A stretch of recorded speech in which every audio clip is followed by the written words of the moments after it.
Sur les bandes FM des Kasaji, silence radio. Ce matin, en allumant ses postes récepteurs, un seul son, du bruit. Plus aucune station ne diffuse. Pour comprendre la situation, nous avons tenté de visiter les radios locales. Devant la radio communautaire des Kasaji, porte close. Même constat devant tout Djengue. Nous nous retrouvons au chômage par le fait que le courant n'est pas opérationnel à Kasaji. À toutes, frappées par le même mal. Le manque d'électricité. Sans courant, impossible d'émettre. Avec des moyens limités, difficile aussi de fonctionner au gazole ou à l'essence. Dodé Mouzangou, journaliste local, peine à informer ses auditeurs. Nous avons du mal à jouer notre rôle en tant que média, quatrième pouvoir.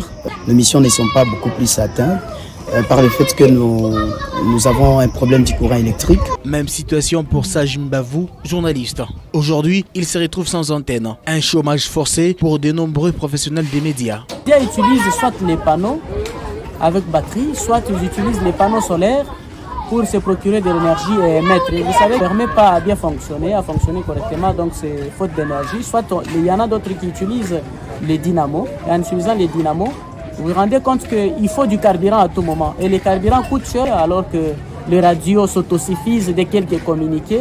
Les radios ne sont pas payées avec un personnel très disponible, mais qui ne sait pas bien faire le travail parce qu'il n'y a pas de courant permanent.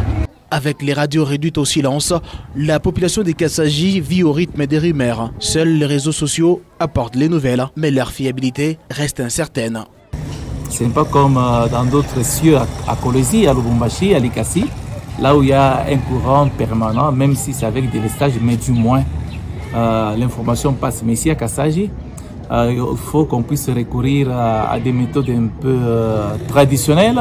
Les stations locales lancent un appel à l'aide. Elles demandent des subventions ou des contrats de partenariat avec les gouvernements provinciaux pour continuer à informer une population privée d'électricité et désormais privée de médias.